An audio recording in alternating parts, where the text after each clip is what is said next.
Oh, Dragon Soul, how you could have been. How you could have been a monument for how in-game raiding should always end up. How you could have been the final showdown with the massive corrupted aspect of death we always wanted. How you could have been this amazing raid. But you weren't. I am aware that that is completely subjective, but if you check any forum or ask most Cataclysm veterans what the worst raid in WoW history is, you'll probably get the same long drawn out sigh, followed by Dragon Soul. To be fair, I actually don't find Dragon Soul to be necessarily the worst raiding experience in WoW for me. TOC and Heart of Fear could easily fight for that spot. And I really don't remember having that many terrible experiences there. But by that same notion, my time spent there was lackluster at best, and while I could instead talk about those other raids, TOC is constantly done, and Heart of Fear is pretty obvious why it's not a fun experience.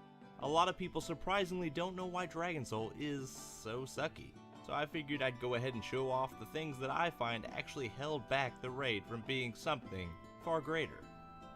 Naturally, as with a lot of my videos, these are meant to be looked through a lens. Of course, you won't always agree with what I have to say, but that's understandable. This is more meant to be guidelines to answer the many questions about why Dragon Soul failed from the perspective of a veteran raider. Well, what are we waiting for? Let's take a look into Dragon Soul.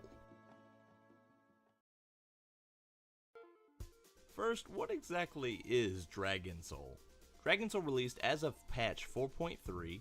It is the tier 13 raid released for Cataclysm and the final raid of Cataclysm. It featured 8 bosses, including 2 boss fights dedicated to the main antagonist of Cataclysm, Deathwing, the aspect of death, and resolved Deathwing's storyline as well, including Thrall actually temporarily becoming the Earth Warden, and the Dragonflights using the Dragon Soul they obtained through time meddling to stop Deathwing himself. Now that we know what Dragon Soul is, let's take a look at the actual issues.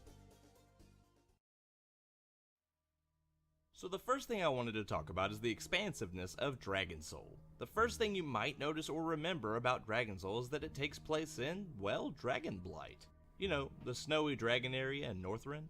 Clearly Blizzard was aware of the love for Wrath of the Lich King received from fans and wanted to give us just a little nod, but at the same time knew that this would be a perfect spot for lore points. I mean, when you think about it, Deathwing is totally evil, but not just evil, he's clever and menacing. He loved the idea of attacking his old brethren and seeing them suffer. Doing so in his old meeting ground of Wyrmrest Temple made it even more sweet for him. But the homages and lore aren't so much the issue with this location. It's the lack of expanse. I'll talk about the linear design of the dungeon a bit more later, but for now I want to focus on the actual area of the raid. From the beginning you charge forward, battling the Twilight Fiends and the Earthen Elementals before finally facing off against Morchok, the last allied Earth Elemental with Deathwing. A worthy starting point for the dungeon's outer area prior to making it into the temple, but sadly that's about it. What, you were expecting to explore other past areas of Dragonblight that Deathwing might have laid siege to? Nope, not gonna happen here, I'm afraid. Naturally, I'm sure some people will say that Deathwing's only interest was the temple itself, but we all know that's not really true. Deathwing is a sadist. He wants to see his brethren suffer in every way possible. Sacking the outer dragon areas around the temple would have been a perfect way to do this. Visiting the Emerald Shrine to stop some kind of unknown corruption, possibly of Emerald Nightmare kind. Entering to Galakrond to find Deathwing sadistically resurrecting the beast where the Lich King did not. And what about the remaining dragon sanctums found below Wyrmrest? This could have been the perfect chance to utilize them. I mean, heck, you guys utilized the Eye of Eternity, and honestly I felt like that was a bit of a stretch for the lore. Dragonblight was easily one of the larger zones of Wrath of the Lich King. You had a lot of space to mess around with the unique boss ideas and locations, and yet, what we ended up with is just a small piece of the zone being used. Following up Firelands, I expected far more locations to explore since that worked so well before. I truly feel like with the time they had, if Blizzard had just delegated their teams a bit better, or maybe given it another month or so, we could have had a much more expansive raid than what was actually finalized for us to do. I know this part kinda goes hand in hand with the previous subject matter, but I do plan to at least go slightly deeper. Moving forward in a raid has always been the main objective. We move forward to accomplish our goals, but some of WoW's best raids tend to offer branching paths to break the repetition and give us an option to approach things differently. Raids like Ulduar give us several options as the raid progresses, starting out straightforward with Flame Leviathan before offering us 3 boss fights, 2 of which are optional, and then after XT once again branching off again. Or raids like Naxxramas that just start out open-ended as is, leaving the choices on how to handle the raid to your discretion. Dragon Soul, however, does not utilize these options. Instead, we're given a straightforward dungeon, progressing from one boss to the next, with only a singular time in which we have a branching path. Sadly, even that branching path is lacking. Whoa, waves of faceless ones pouring from gaping maws of corruption. Yeah, we're flying straight over that, aren't we? Dandy. Yup, even when they opt for one branching path, the venture through it feels rushed and linear. The raid is filled to the brim with portals to take us from one objective to another, completely simplifying the experience, so much so that my 1-year-old nephew could do this while brazenly smashing my keyboard against my chihuahua's face. Yes, I'm aware that raids like Hellfire Citadel have used the portal concept as well, but they actually made them somewhat story-friendly. Plus, Hellfire is decently non-linear as is, so it kinda worked out, meaning the portals are literally only there to progress through an extremely damaged or corrupted facility, and not to lazily fly me to the next objective while I check my bank account. As I mentioned earlier, the sheer lack of area left most of Dragon Soul a husk of what it could have been, and by choosing that path, most of Dragon Soul is left linear and boring. Nothing but portal hopping and dragon flying. Yay.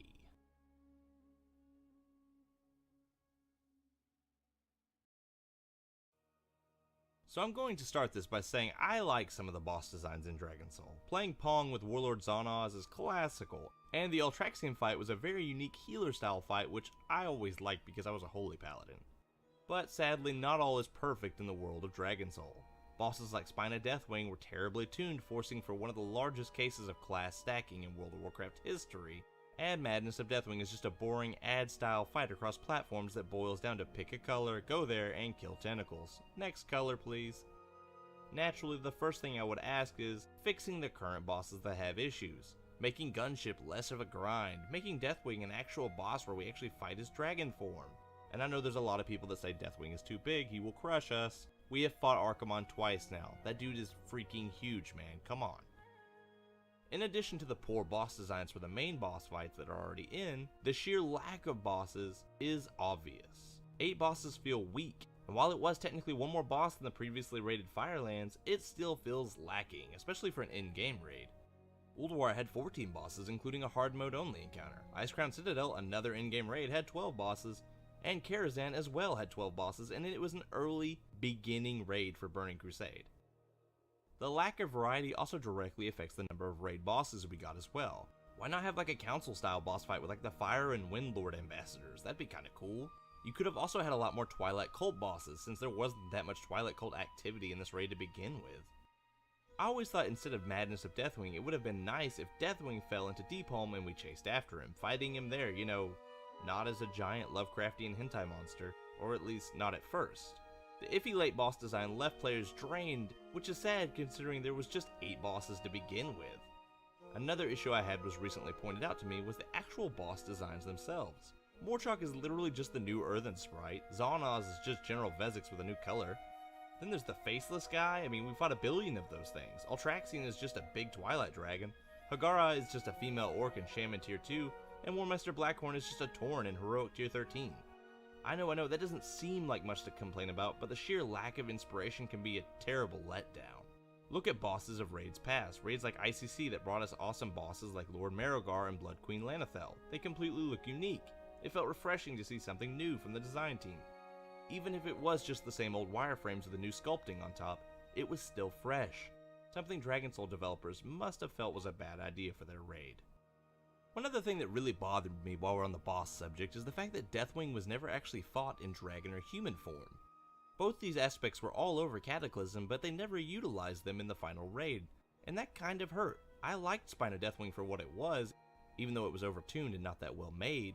It was still a great idea for a raid boss, but I would have loved to actually get to fight Deathwing in his dragon form, or in his human form. His son Nefarian is totally menacing and awesome. It would have been interesting to see Deathwing in his human form doing some kind of crazy traps or something as a boss fight. But sadly we weren't given that chance, and it hurts. It actually really hurts. The last thing I wanted to talk about is something that's very important when raiding, and that is fun. Fun is key to important raid design, and while not every good raid utilizes fun, most of the best did. Having fun, or at the very least uniquely engaging boss fights, helps to choke out the monotony a little bit.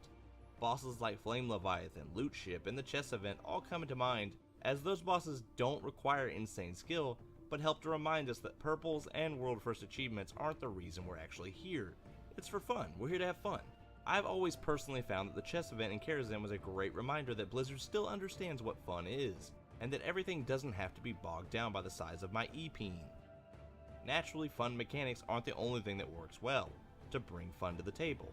I always loved those boss fights that brought uniqueness to the encounter as a regular boss.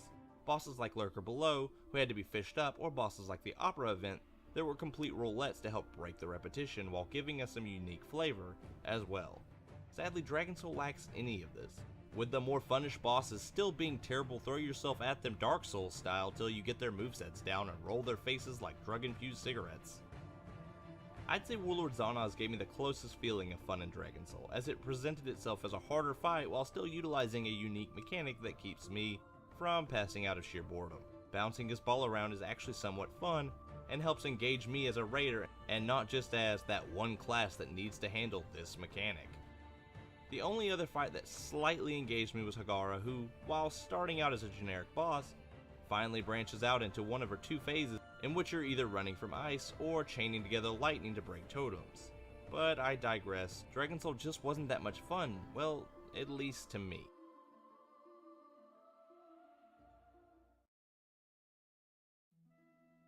As I mentioned earlier, Dragon Soul isn't the worst raid ever, but it's barred by a lot of missing or lackluster features that make it, well, suck. It isn't expansive despite it taking place in a rather large zone like Dragonblight, and by extension it's not detailed or outgoing, leaving behind a little linear shell for us to raid. Its bosses are average at best, and Deathwing is just painful at times or forgettable at others. Not to mention a lot of the boss designs are very limited. And then of course there's the fun element. Yes, we all see fun to a different degree, but I'm not so much talking about personal fun that you have with your guildmates, and more about elements of boss encounters that differentiate from just punch boss in face. Dragon Soul isn't the worst thing to ever happen, but at the same time, it's not great or good either. Its major offense is being an in-game raid we all wanted that fell short on almost every portion it offered. Its potential was massive, but so was its shortcomings.